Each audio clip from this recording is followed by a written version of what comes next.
آله وأصحابه وأتباعه وعلى كل أمته أجمعين. أما بعد فقد قال الله تعالى في محكم تنزيله: أعوذ بالله من الشيطان الرجيم، بسم الله الرحمن الرحيم. وهذا كتاب مصدق لسانا عربيا لينذر الذين ظلموا وبشرى للمحسنين. صدق الله المولانا العظيم.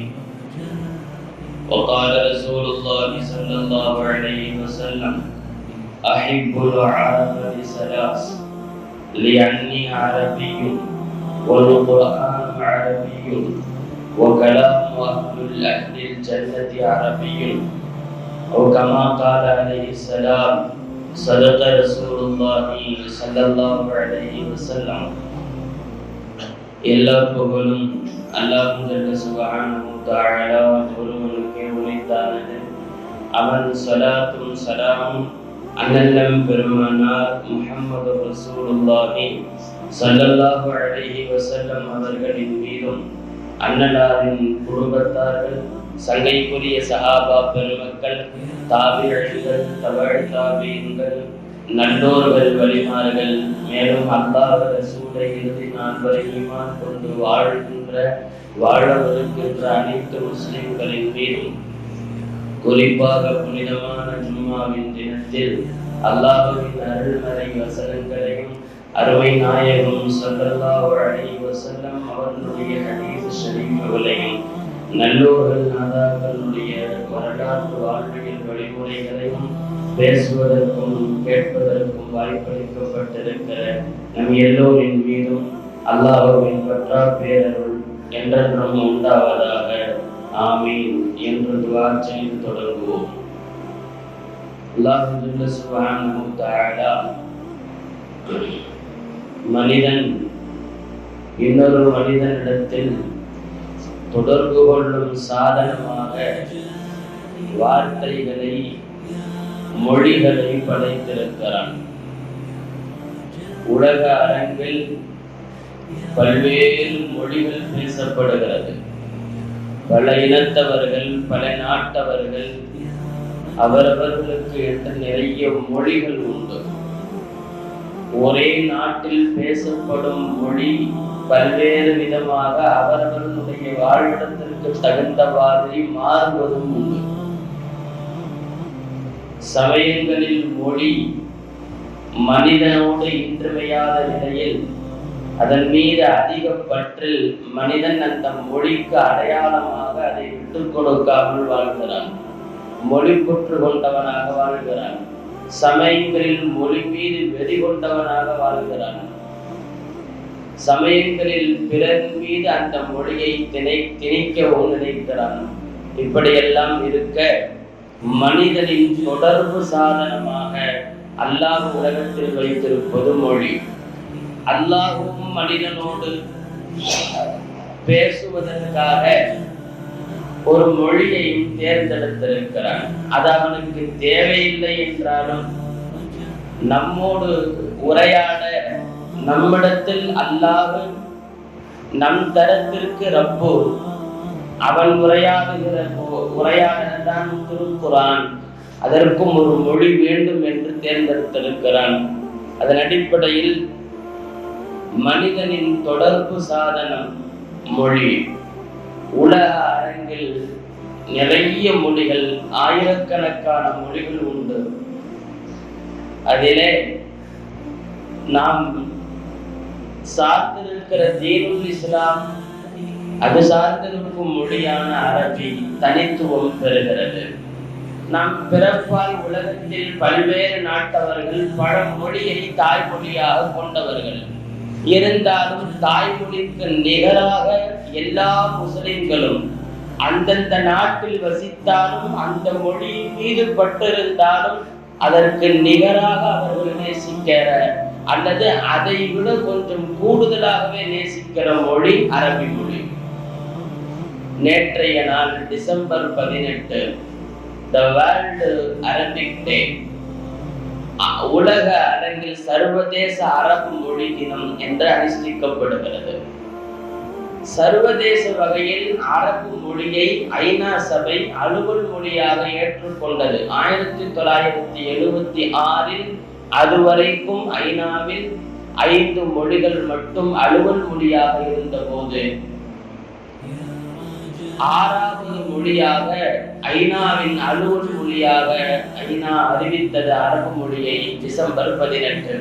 அதை வைத்து ஆண்டுதோறும் டிசம்பர் 18 அரபுலகம் the world Arabic language day, அரபு மொழி சர்வதேச அரபு மொழி நாள் என்று கொண்டாடப்பட்டு வருகிறது. கண்ணியத்திற்குரியவர்களே, மொழி மனித வாழ்க்கையில் ரொம்ப முக்கியமான ஒரு பகுதி. நாம் பேசணும் அல்லது நம்முடைய ஆழ்மனதின் கருத்தை இன்னொருவருக்கு தெரிவிப்பதற்கு தேவையானது பேச்சு. பேச்சுக்கு முக்கியத்துவம் மொழி. அந்த மொழி எவ்வளவு உயர்ந்தது, அது சார்ந்த அருமை பெருமைகளை நாம் தெரிய வேண்டும்.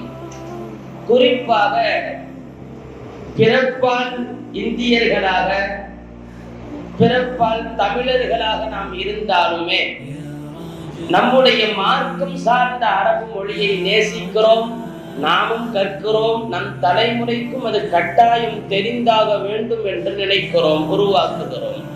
அரபு மொழி நம் அன்றாட வாழ்க்கையில் அதிகமும் சம்பந்தப்பட்டு போகிறது என்கிற போது அதனுடைய அருமை பெருமைகளை நாம் தெரிய வேண்டும் அல்லவா? அரபு, அந்த மொழிக்கு அந்த மொழிக்காரர்கள் சூட்டிய பெயர் அரபு. பொதுவாகவே அவரவர்கள் மொழியின் பக்கம், மொழியின் மீது அவர்களுக்கு அதீத பிரியம் இருக்கும். மொழி பிரியர்கள் அதிகம் இருப்பார்கள். அரபியர்கள் மொழி பிரியர்கள் என்பதை விட மொழி வெறியர்கள் என்று சொல்லலாம். அந்த அரபு மொழியின் மீது அவர்களுக்கு அப்படி ஒரு ஆழ்ந்த பிரியம். அரபு மொழியை மிக நேசிப்பார்கள். அதற்கான அடையாளம் தான் இப்ப நான் சொல்றது. அந்த மொழிக்கு பெயர் அரபி. பெயர்லேயே அவனுடைய மொழி செருக்கை காட்டுகிறான். அரபு நாட்டவர்கள் மொழி செருக்கு கொண்டவர்கள், தங்களுடைய மொழிதான் உயர்ந்தது என்று நினைக்கும் மொழி பெருமை பேசுபவர்கள். யதார்த்தமாகவே அப்படியும் அந்த அரபு மொழிக்கு சில அம்சங்கள் உண்டுதான். பேரு வச்சிருக்கான் பார்த்தீங்களா, அரபு. இவர்கள் நாமெல்லாம் நம்ம மொழிக்கு பெயர் ஒன்று இருக்கும், இன்னொரு மொழியை அந்த மொழியின் பெயரையே கூப்பிடுவோம் இல்லையா? தமிழ் பேசுபவர்கள் இன்ன பிற மொழிக்கு அந்த மொழிக்கு என்ன பேரோ அதான் சொல்லுவோம். இங்கிலீஷ்னா இங்கிலீஷ், ஆங்கிலம், ஹிந்தி, உருது, மலையாளம்னு சொல்லுவோம் இல்லையா? இவன் தான் பேசுற மொழிக்கு பெயர் அரபி. இன்ன பிற மொழிகள் அரபு அல்லாத உலகத்தின் எந்த மொழிக்கும் அந்தந்த மொழியுடைய பேரெல்லாம் சொல்றதில்ல, ஒட்டு மொத்தமா ஒரு பேர் வச்சிருக்கான். அரபு நாட்டுல நீங்க போய் அந்நிய மொழிக்காரர்களாக இருந்தால் அவங்களுடைய தேர்ந்தெடுப்புல சூசன்ல 2 தான். ஒண்ணு அரபி, அரபு அல்லாதவன் அப்படின்னு தான் ஒதுக்குவான். தமிழ்காரன் மலையாளத்துக்காரன் இல்ல. அதுக்கு அவன் வச்சிருக்க பேர் என்ன தெரியுமா? அஜம். அரபு அல்லாதவர்கள் என்பதற்கு அரபு மக்கள் சூட்டிய பெயர் அஜம். வேற ஆச்சரியம் இல்ல, அது தர்ற பொருள் தான் ஆச்சரியம். என்ன விஷயம் தெரியுமா? அரபு அப்படிங்கிற வார்த்தைக்கு பொருள், அர்த்தம் பேசுறதுன்னு அர்த்தம். அரபனா தெளிவாக பேசினான்னு அர்த்தம். அஜம் அப்படின்னு அந்நிய மொழிகளுக்கெல்லாம், அரபு மொழி அல்லாத மற்ற மொழிகளுக்கு அரபிகள் சொல்லக்கூடியது அஜம் அப்படின்னு சொல்லுவாங்க. அஜம்னா என்ன தெரியுமோ? ஊமை அர்த்தம். அவருடைய மொழி பற்றில் நீங்கள் அந்த பெயரிலேயே கவனிக்கலாம். அதாவது அவர் சொல்ல வர்ற செய்தி என்ன தெரியுமா? நாங்கள் பேசுவதுதான் மொழி, மற்றதெல்லாம் பேசுவதற்கே தேவையில்லாததாக இருக்கலாம், அதனால ஊமைன்னு பேர் வச்சாங்க. அவ்வளவு தூரம் மொழியின் மீது பற்றும் தீரா நட்பும் ஆசையும் கொண்டவர்கள் அரபுகள். அதன் அடிப்படையில அரபு மொழிக்கென்று தனிப்பெருமைகள் இருக்கத்தான் செய்கிறது. அவ்வளவு தூரம் நேசித்தார்கள் என்றால் அதுவும் இருக்கத்தான் செய்கிறது. ஆங்கிலத்திற்கும் அரபுக்கும் உள்ள கருத்தொற்றுமைகளை இப்போது வேர்ல்டு அரபிக் லாங்குவேஜ் என்று சொல்லுகிற போது அந்த தேடல்களை நீங்கள் காணலாம். பொதுவாகவே ஆங்கிலத்தை வருடந்தோறும் சுமார் 25,000 வார்த்தைகளை புதுமையாக புகுத்துவதுண்டு. ஏன்னா அது சயின்ஸ் லாங்குவேஜ்ங்கிறதுனால சயின்டிபிக்கலாக புது புது கண்டுபிடிப்புகள் வரும்போது அந்த கண்டுபிடிப்புகளுக்கு பெயர் ஆங்கிலத்தில் தான் வைப்பார்கள். அதனால ஆங்கில மொழியை பொறுத்த வரைக்கும் வருடந்தோறும் 25,000 வார்த்தைகளை புதுமையாக நுழைப்பது உண்டு. அப்படி பண்ணியும் இப்ப ஆங்கிலத்தினுடைய வார்த்தைகள் 600 மில்லியன்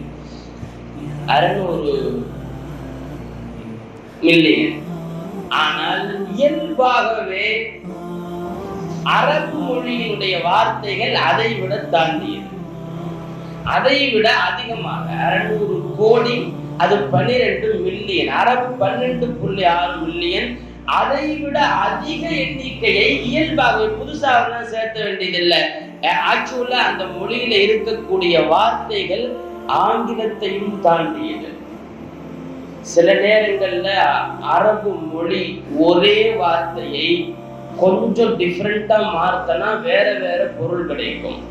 ஒட்டகத்திற்கு மாத்திரம் 100 பெயர்கள் உண்டு, சிங்கத்திற்கு 100 பெயர்கள் உண்டு. இப்படி அரபு மொழிக்கான தனிப்பெருமை இருக்கையில பலரும் புகழ்ந்து தட்டுகிறார்கள். அதனும் குறிப்பாக தமிழகத்தை சார்ந்த ஒரு ஆளின் கவிஞர் ஒருவர் சொல்லுவார், அரபு மொழியின் பெருமை பற்றி எழுதி வருகிற போது சொல்லுவார், உலக அரங்கின் முதல் மொழி ஆங்கிலம், ஆங்கிலத்தினுடைய முதல் எழுத்து ஏ. அடுத்தது நாம் சார்ந்திருக்கிற தேசிய மொழி ஹிந்தி, ஹிந்தியினுடைய முதல் எழுத்து ஆ. நீங்கள் எழுதி பார்த்தா தெரியும், இங்கிலீஷ்ல ஏ போடும் போது கீழே பார்த்த மாதிரி 2 கோடு போட்டு நடுவில் ஒரு கோடு போடுவோம் இல்லையா, இது ஏ இங்கிலீஷ்ல எழுதும் போது. ஹிந்தியில எழுதும் போது இப்படி 3 திருப்பி போடணும்.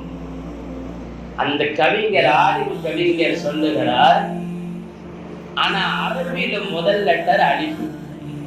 அலிஃப் ஒண்ணும் இல்ல, ஒரு கோடு தான். அவர் சொல்லுகிற ஒப்புமை அழகானது. யோசித்து பாருங்கள், அரபு மொழியின் பெருமை புரிந்து ஆங்கிலம் தலை குனிந்து கொண்டது, ஹிந்தி தன்னை திருப்பிக் கொண்டது, தலை நிமிர்ந்து நிற்கிறது அரபு என்று சொல்லுவார். நான் சொல்ல வருவது உங்களுக்கு புரிந்திருக்கும் என்று நினைக்கிறேன். முதல் எழுத்து ஏவை நீங்கள் கவுத்தியவாறு தான் போட வேண்டும். தலை குனிந்து விட்டது ஆங்கிலம் என்று சொல்லுகிறார். ஹிந்தியை இப்படி திருப்பியவாறு போட வேண்டும். அப்படி போடும் போது இந்த மொழியின் பெருமை புரிந்து ஹிந்தி தன்னை திருப்பிக் கொண்டது என்று சொல்லுவார்.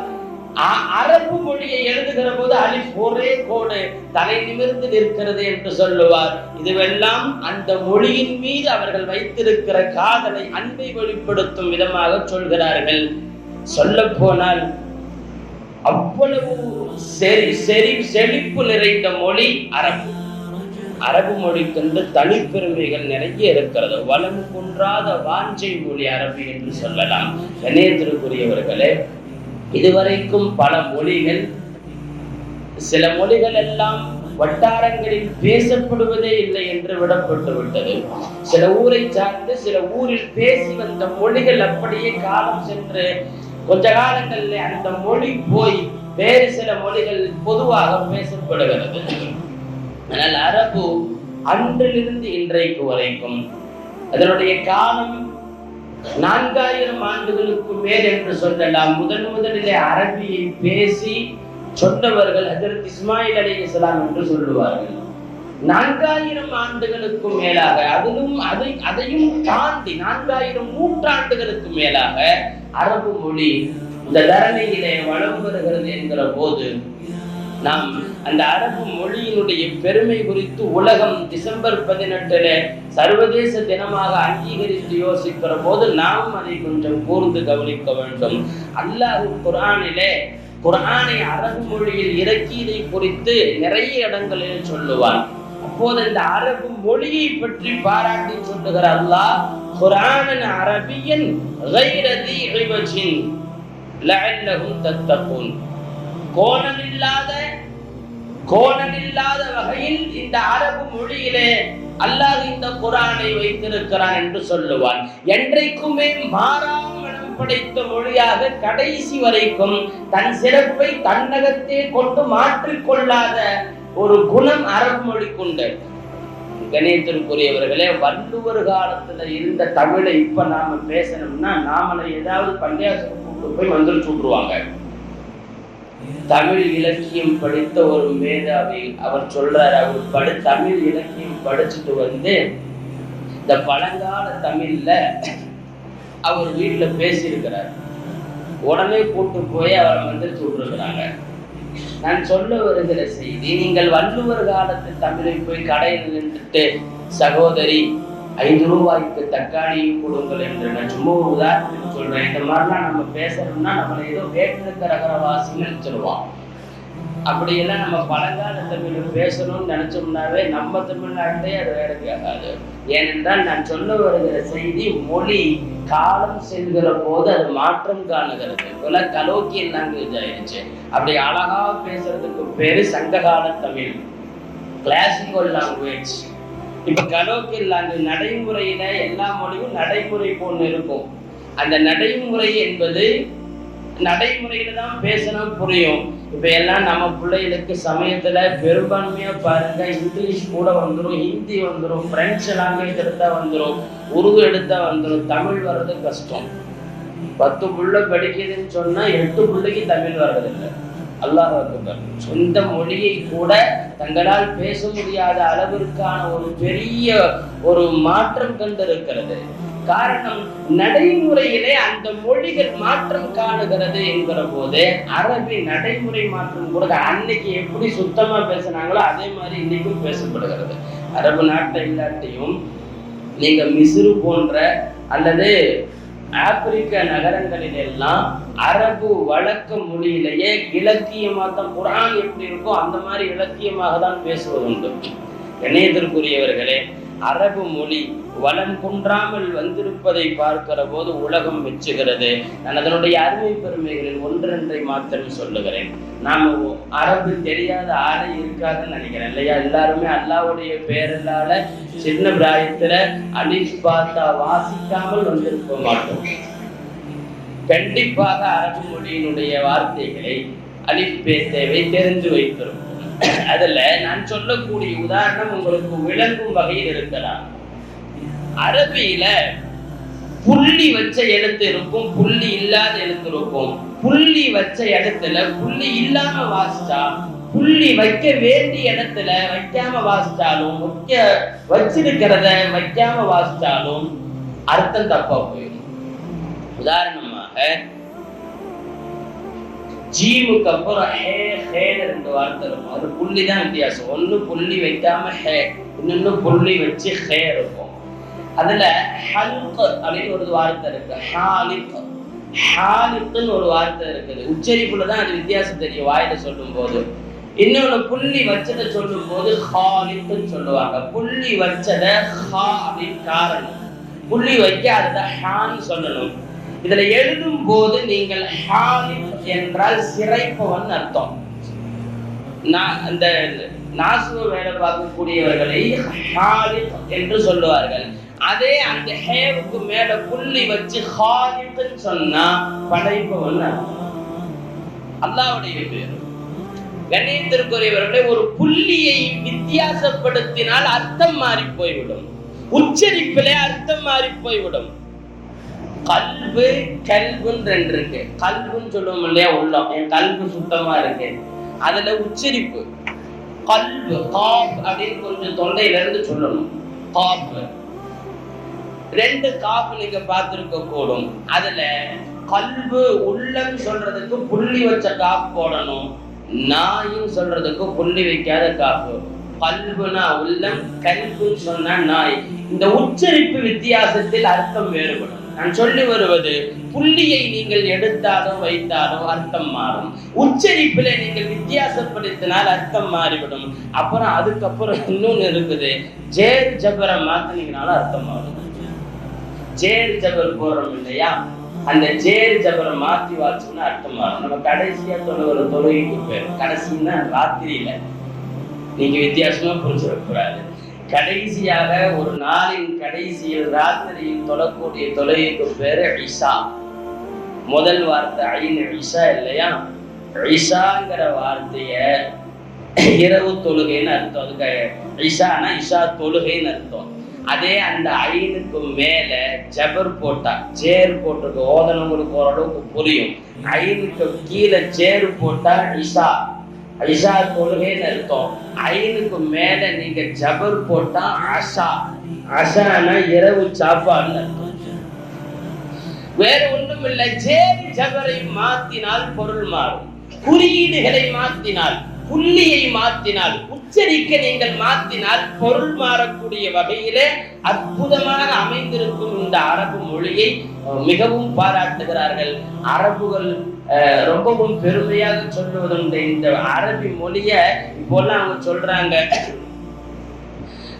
அல்லுகத்து பாது, பாது மொழி அப்படின்னு சொல்லுவாங்க. ஏன்னா பாது அப்படிங்கிற உச்சரிப்பு எந்த மொழியிலுமே இல்லை.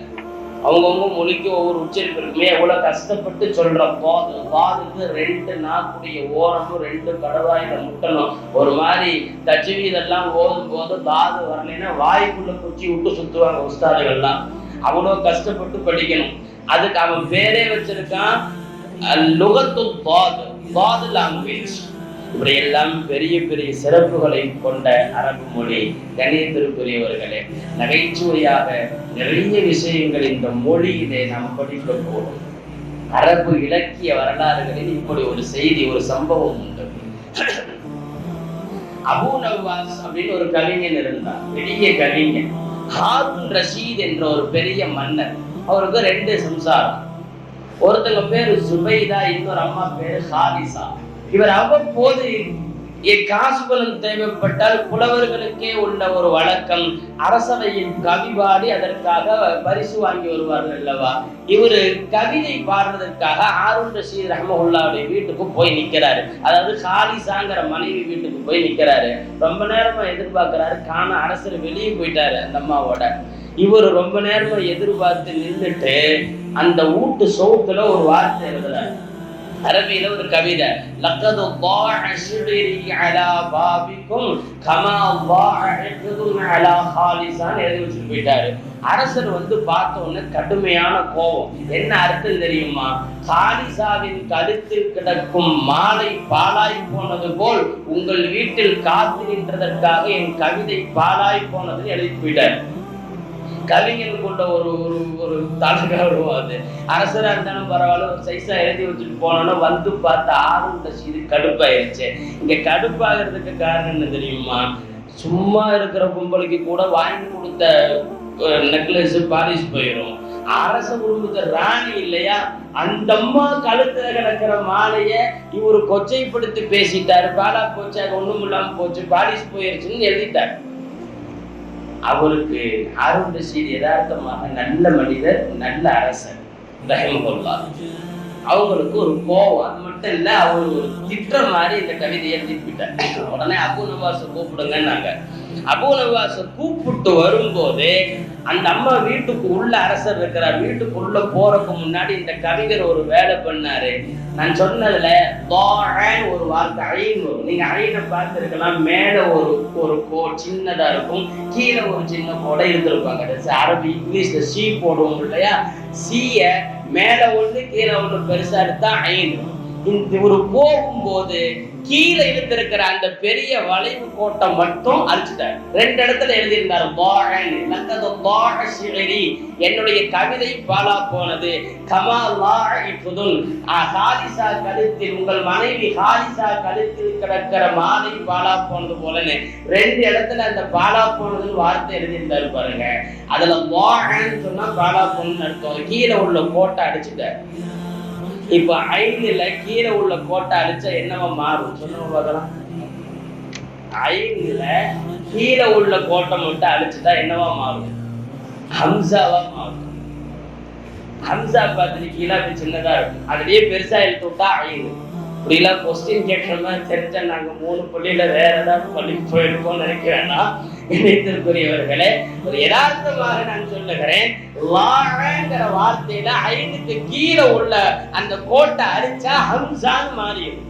ஹம்சான்னு மாறின உடனே பொருளும் மாறிடும். லான்னு சொன்னா கெட்டு போச்சு, லான்னு சொன்னா பளிச்சுன்னு மின்னுச்சுன்னு அர்த்தம். அழுத்து விட்டு உள்ள போயிட்டாரு. அரசர் கேட்கிறாரு, என்ன எழுதி வச்சிருக்கிறேன்னு சொல்லி கோபமா கேட்கிறப்போ அவர் சொன்னாரு, என்ன எழுதி வச்சிருக்கேன், நல்ல இதா எழுதி வச்சிருக்கேன்னு சொன்ன உடனே வந்து பார்த்த அரசர் சிரித்து விட்டார். அதாவது ஒரே ஒரு வளைவு கோட்டை அடிச்சதுலையும் போட்டதுலையும் பொருள் மாற்றத்தை கொண்டு வந்து விட்டார். அதை போட்டா வீணா போச்சு, அடிச்சுட்டா நல்லா இருந்துச்சுன்னு அர்த்தம். அரசர் சிரித்து விட்டு பொதுவாக கொடுப்பதை விட வெகுமதியை அதிகம் கொடுத்து அனுப்பினார். கண்ணியத்திற்குரியவர்களே, அரபு மொழிக்கென்று தனிப்பெருமைகள் நிறைய உண்டு. ஒரு புள்ளி வித்தியாசத்தில் பொருள் மாறும், குறியீடு வித்தியாசத்தில் பொருள் மாறும், உச்சரிப்பு வித்தியாசத்தில் பொருள் மாறும், வளைவு கோடுகளை போடுவதால் அழிப்பதால் பொருள் மாறும். உயர்ந்த ஒரு அந்தஸ்தில் அல்லாஹ் இந்த மொழியை வைத்திருக்கிறார். அதனால் தான் கண்மணி நாயகம் ஸல்லல்லாஹு அலைஹி வஸல்லம் அஹிப்புல் அரப லிஸலாஸ், அரபிகளை 3 காரணங்களுக்காக நேசியுங்கள் என்று சொன்னாங்க. லிஅன்னி அரபியும், நான் அரபி மொழியை சார்ந்தவன். வல் குர்ஆன் அரபியும், அல்லாஹ் இறக்கிய புனிதமான குர்ஆன் அரபி. கலாம் அஹ்லில் ஜன்னத்தி அரபியும், நாளை சொர்க்கத்தில் சொர்க்கவாசிகள் பேசும் மொழி அரபி என்றால் நபிகள் நாயகம் ஸல்லல்லாஹு அலைஹி வஸல்லம் சொல்லுவார்கள். அதனால்தான் அரபு மொழியை முஸ்லிம்கள் தங்களுடைய இன்றியமையாத ஒரு விஷயமாக வாழ்க்கையை வைத்திருக்கிறார்கள். நாம ஹயாத்துல பிறந்ததிலிருந்து எந்த முஸ்லிமும் அடிப்பாத்தா சொல்லாம வாழ்ந்திருக்க மாட்டோம். நம்ம குழந்தைகளுக்கு சொல்லிக் கொடுக்காம நாம போகவும் மாட்டோம். ஒண்ணு இல்ல, அன்றாட வாழ்க்கையில அல்ஹம்து சூரா அரபி, லா இலாஹ இல்லல்லாஹ் அரபி, அஸ்ஸலாமு அலைக்கும் அரபி, அரபியோடு ஒன்றி போகும் வாழ்க்கையாக அல்லாஹ் அற்புத வாழ்க்கையை நமக்கு தந்திருக்கிற போது உலகம் வியந்து பாராட்டுகிற இந்த அரபு மொழியினுடைய டே டிசம்பர் 18, வேர்ல்டு அரபிக் லாங்குவேஜ் டே, ஐநா அதிகாரப்பூர்வ அங்கீகரிக்கப்பட்ட மொழியாக ஐநா அறிவித்தது டிசம்பர் 18 தான் என்கிற போது கணேசருக்குரியவர்களை 26 நாடுகளினுடைய ஆட்சி மொழி அரபி. 45 கோடி மக்கள் பேசுகிறார்கள் என்ற காரணத்தால் ஐநா அங்கீகரித்தது. எனவே நபிகள் நாயகம் ஸல்லல்லாஹு அலைஹி வஸல்லம் வாழ்க்கையிலே தாய் ஆமினா அவர்களிடத்திலே பால் குடிக்கிற பருவத்தில் ஹலீமா என்ற பெண்ணிடத்தில் கொடுத்து மதீனா தாயிஃபுக்கு போய் அவர்கள் பாலூட்ட அனுப்பிய பின்னணியிலே காரணம் சொல்லுவார்கள். கிராமப்புறங்களில் கொடுத்து அனுப்புகிற போது அங்கே தூய மொழி பேசப்படும். அந்த மொழியை கற்றுக்கொள்வதற்காகவும் கூட இப்படி பெற்ற குழந்தையை செவிலித்தாய்களிடத்தில் கொடுத்து பால் கொடுக்க அனுப்புகிற வழக்கம் அரபு மக்களிடத்தில் இருந்தது என்றும் எழுதுவார்கள். அரபுகள் மொழி மீது பற்று கொண்டவர்கள் என்ற அடிப்படையில் தான் அல்லாஹ் அதற்கு தகுந்தால் போலவே லிசானன் அரபியன், அரபு மொழியிலேயே உலக பொதுமறை திருக்குர்ஆனை இறக்கி வைத்தான். எல்லாம் வல்ல அல்லாஹ் கண்மணி நாயகம் ஸல்லல்லாஹு அலைஹி வஸல்லம் சொல்லியதை போல் அரபு மொழியையும் அரபிகளையும் நேசிப்போம். நாளை சொர்க்கத்திலே அரபியில் உரையாடிக் கொள்வதற்கான உறவுகளாக அல்லாஹ் நம்மை ஆக்குவானாக என்று துஆ செய்து நிறைவு செய்கிறேன். ஆமீன். வ ஆகிரு தஅவானா அனில் ஹம்து.